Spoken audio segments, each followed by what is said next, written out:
So I'm going to attempt to publish a book by the end of the year. Can I do it? Who knows?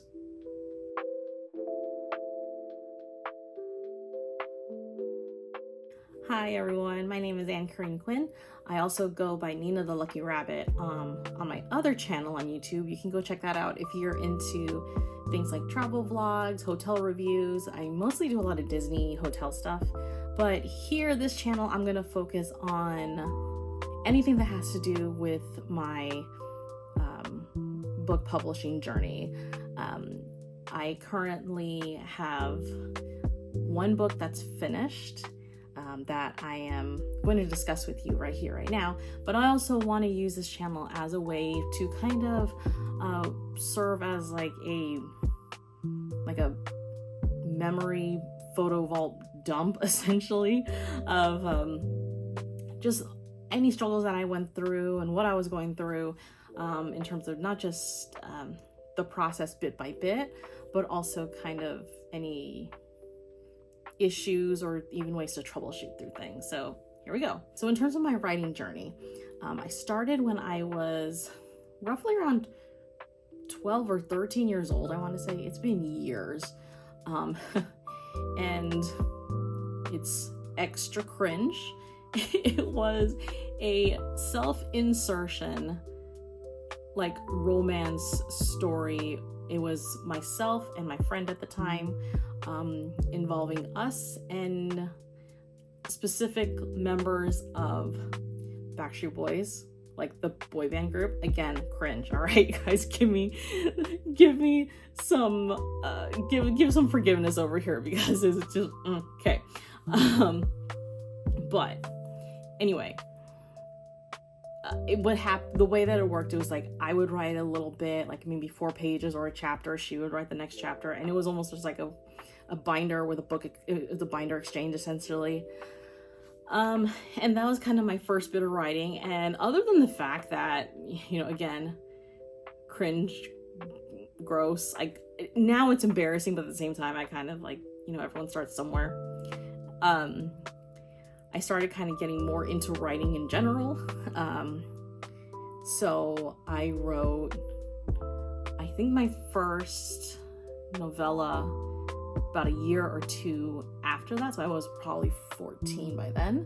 I think I was in 8th grade when I finished it, or freshman year of high school when I finished it. And so it was a short novel about a teenage boy. He moves in with his mom into a haunted, or a house, an old Victorian home that ends up being haunted by this ghost, and she thinks that he, the teenage boy, is her long lost love. I don't know where it is. I don't remember. I usually kept everything I wrote or draw or anything like that. And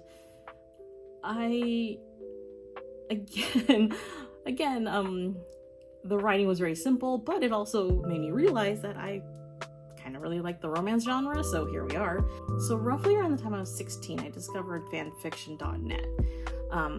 So my stories are still on fanfiction.net.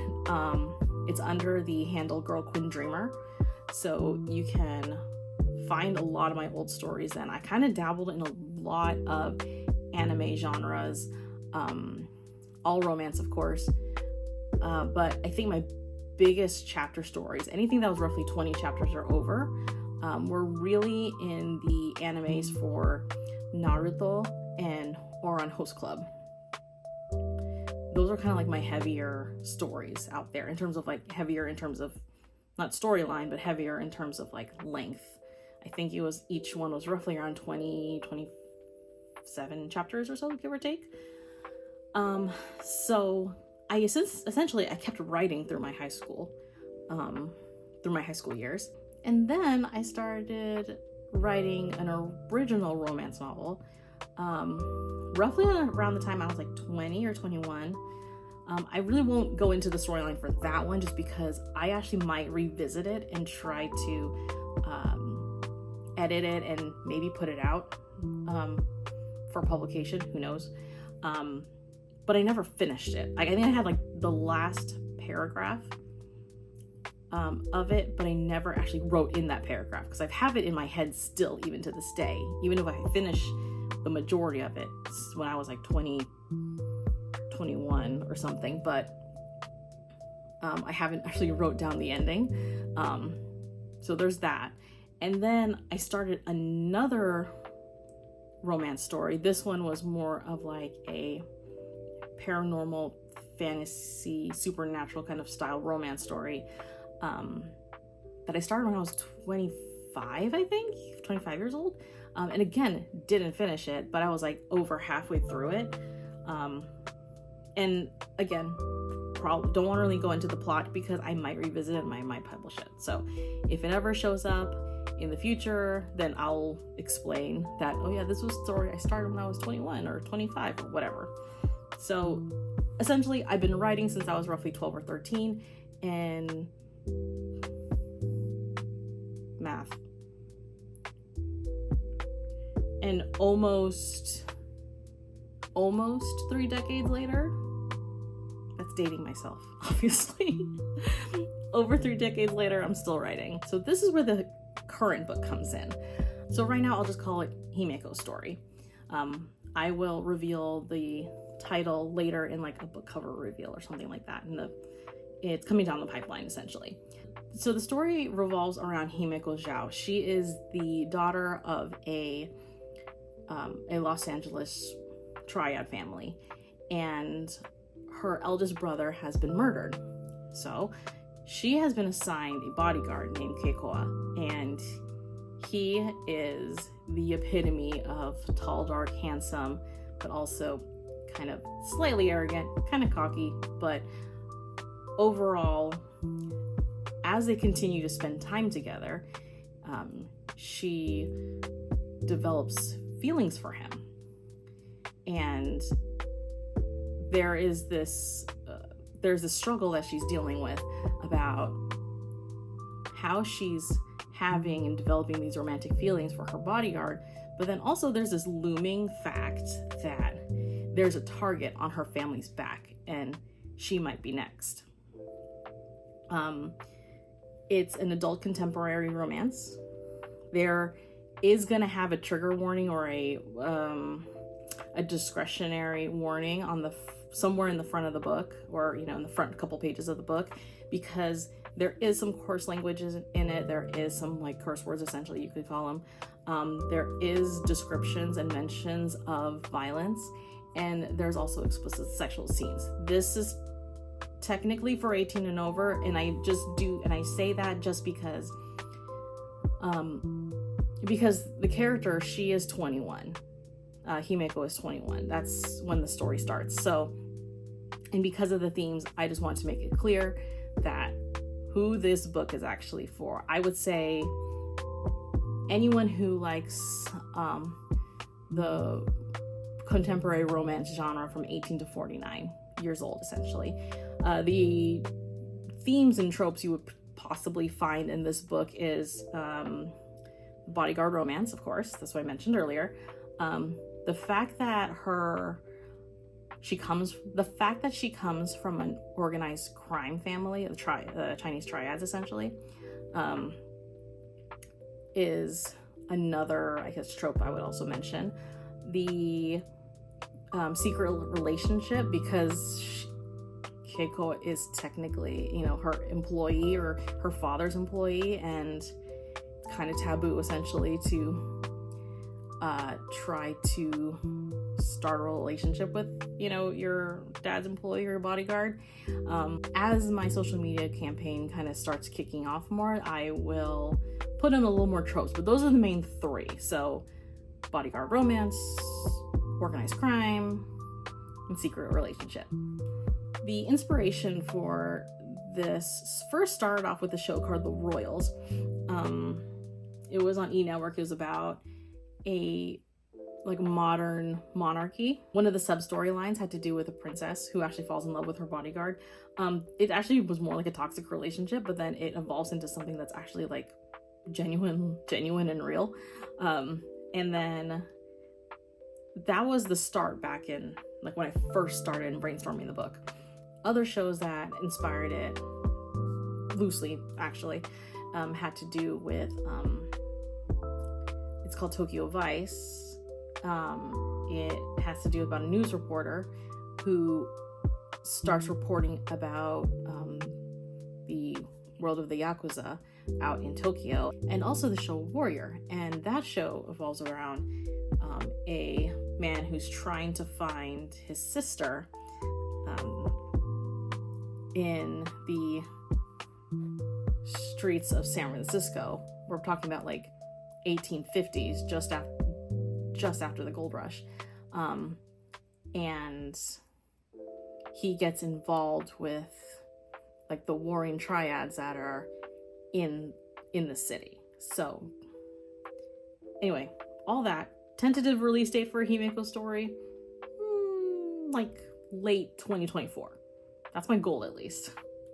So I started writing this story in 2016, but then, you know, life happened. Had a kid, moved, started a job, got promoted, another kid, 2 more promotions.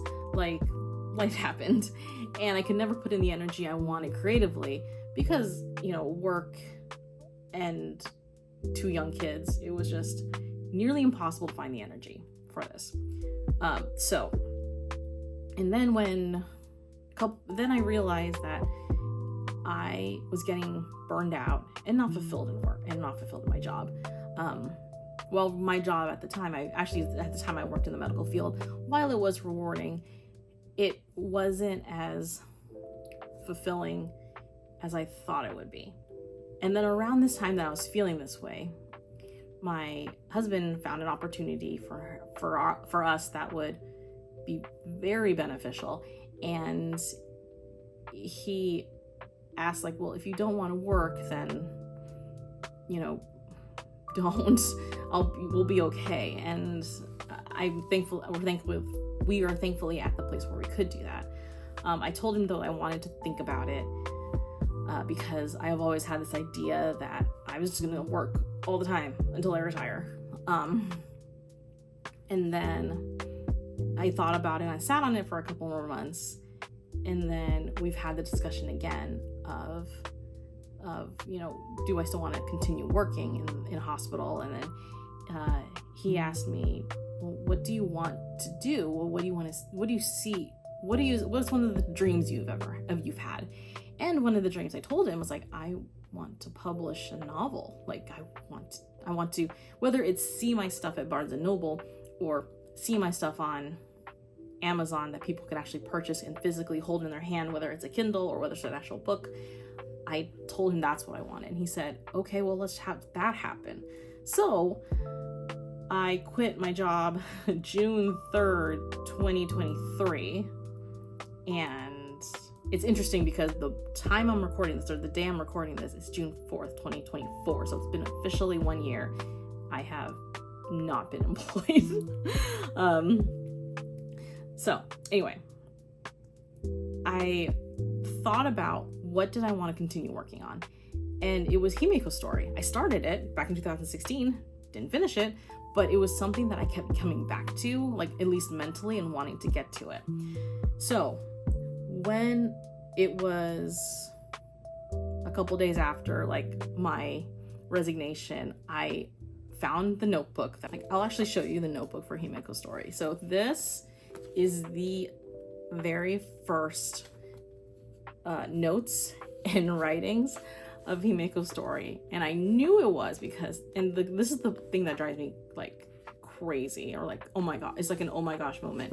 In here are notes about random stuff, not just like the actual story, but also like there's notes about breastfeeding and like the logins for all my stuff before I moved to Florida. Like it was there, and then also notes for when I first started my job in Florida, things like passwords and like where the units are and what they prefer. Like it just shows that my attention was not focused, or like I had too much stuff going on and trying to fit it all in this was like not it. So So the first thing I did was I transferred the 10 chapters that were in here, and I transferred it into like an actual like Word document. Finally, right? Then I started writing, just kept writing. And so I started in June 2023 was when I started writing chapter 11. And then by January 2024 was when I had finished the book. So there was a total now of 35 chapters and 1 epilogue. So essentially 36. So I was originally thinking I was gonna publish on like online. Again, I've had experience with fanfiction.net. I could maybe find another forum like Wattpad or something. And while I was doing research on Wattpad and how to publish there, I randomly ran into stuff about KDP, which is Kindle Direct Publishing. And I found them through YouTube users like, let me see their names, because I don't want to get their names wrong.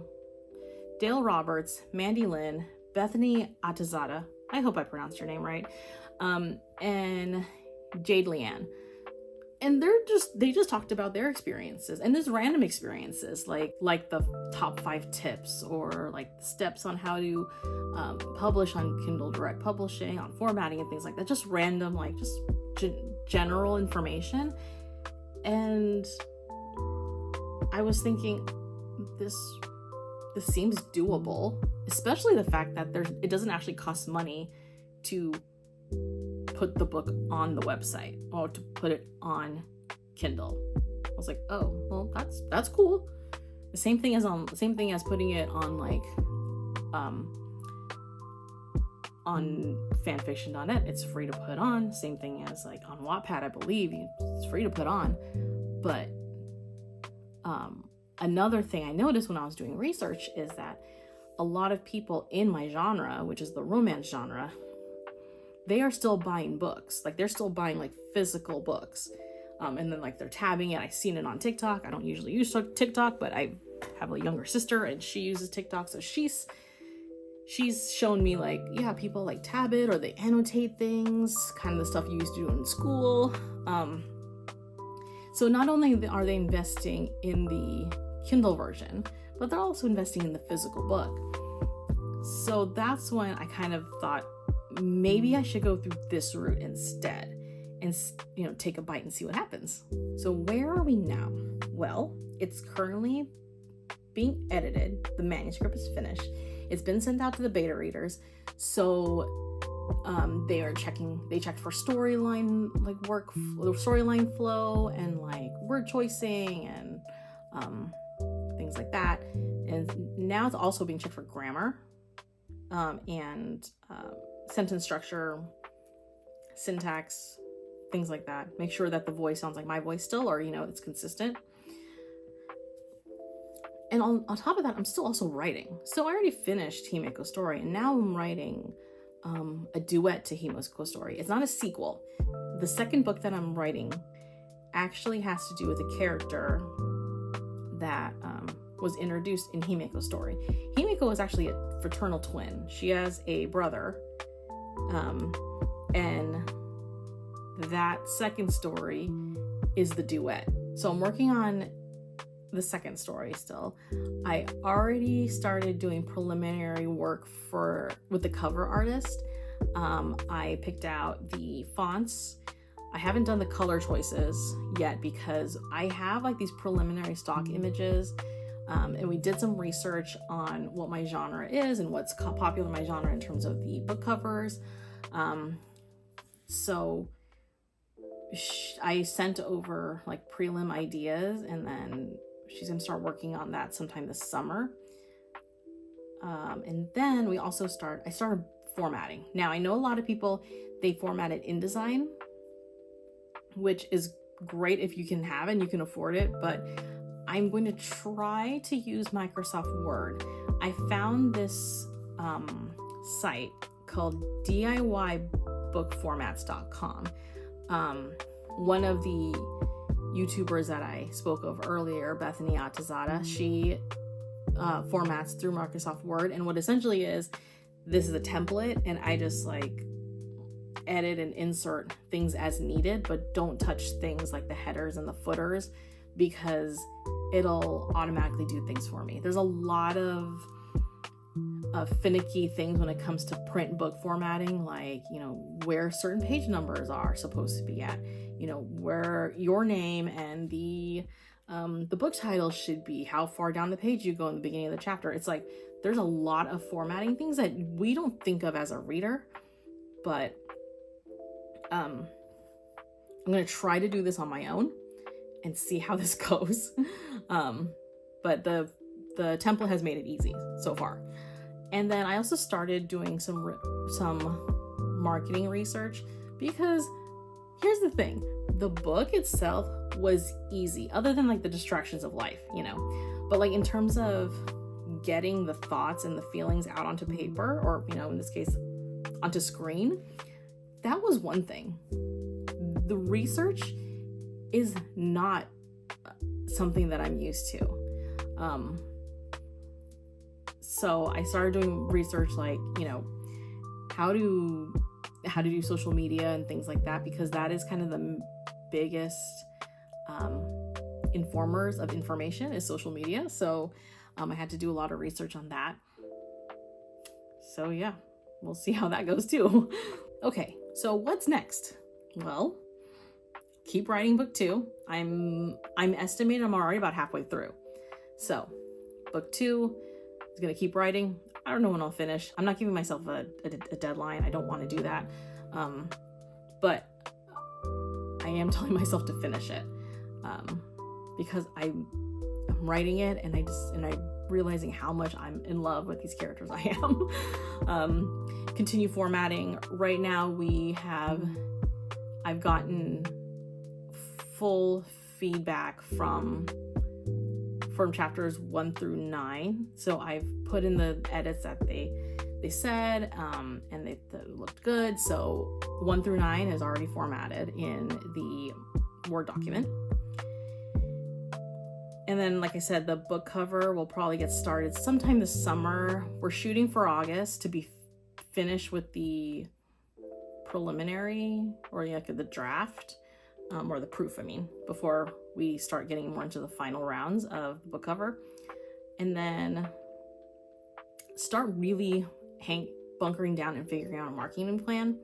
I know I don't even have an email specifically for Anchoring Quinn, so I need to get that. I need to really start signing up for the socials and start interacting with the bookgram, bookgram. I don't know. That's my first thing about the marketing. Try to figure out what the heck that name is. And then also, book talk, like really engaging with the audience that's out there. And then also trying to budget how much I'm going to be spending on marketing, because marketing for me is a beast. And if you look at any movie that has really good publicity, half the budget is comparable to the actual production versus marketing. It's insane how much people actually pay for marketing. So I had to wrap my head around the fact that, yeah, free marketing would be great, or free ways to market would be great, but I also have to understand there is going to be ways I might have to pay for this. So it is what it is. So another part of it would be building the ARC team, which is the Advanced Reader Copy team. They're the ones who pretty much see the book right before publishing. The ARC team is really important because they hopefully, after they finish the book, they leave reviews as soon as the publish date hits, because that'll help boost sales, because at least there's because someone read it and they can say, I liked it because of this.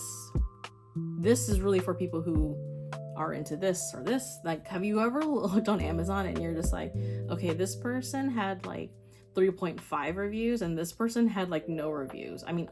Me personally as a consumer, I would probably get the one with reviews at least, because this could either be amazing and no one has heard about it, or it could be an actual heaping pile of hot garbage. You don't know. So that's why hopefully if I build an ARC team, or when I build an ARC team, they'll leave reviews during launch day, or at least launch week. And then also another thing I have to think about what's next is the distribution. Like, Kindle Direct Publishing has really streamlined and like made the process to publish ebooks and paperbacks very easy, at least what it looks like when I've been doing enough research on this. But it only distributes to, their consumers, and whatever countries that they have domains in. I think like the UK and Australia and Japan, Brazil, like there's at least 13 or so countries. But I have to also make the choice of, do I want to distribute elsewhere? Do I want to distribute to Barnes and Nobles? Do I want to distribute to to libraries? Like, I'm not sure yet. Because I don't know how much that's going to cost me in terms of to put paperbacks through those other distributors, because just so you know, a lot of companies, or a lot of even independent bookstores, they won't buy, or there's a very, very slim chance that they won't buy from Amazon. So I have to kind of look at the different companies to see which ones I want to distribute with. Right now I'm in between Draft to Digital. They just started print books, and I want to kind of see more reviews on how it is and how it looks. I know their ebook distribution is great. And then there's also Ingram Spark, which I've seen like their print books are great, but apparently their interface and their royalty programs, they're not so great. So I'm gonna have to figure out, like, pick and choose which one I want to deal with. And also another thing that I want to do, and I am been really bad at this, is that I want to try to start reading again. As a kid, I always found reading really tedious, and like I always found it was like homework. But then as I got older, I was finding books that I liked on my own, but they were kind of more like what you would consider the classics, like Shakespeare, Sherlock Holmes. Like, those were my favorite books. Even to this day, they're still my favorite books. But I want to get into my genre, see what people are, talking about now. So I'm gonna try to maybe find some indie authors that have interesting plots or interesting stories, and specifically romance, just because I also like reading those as well. So I'll get into that, maybe, if I have time, hopefully. But if I find something that I think you guys should know about, then I will review it and then put it here on YouTube and just share my thoughts on it. So I think I'll end this video for now. It's just basically me babbling on for a couple minutes. But if you want to follow my journey on getting Himeko's story published and put it out to the world, and see what the heck else I'm up to, then subscribe, and I'll see you soon. Bye!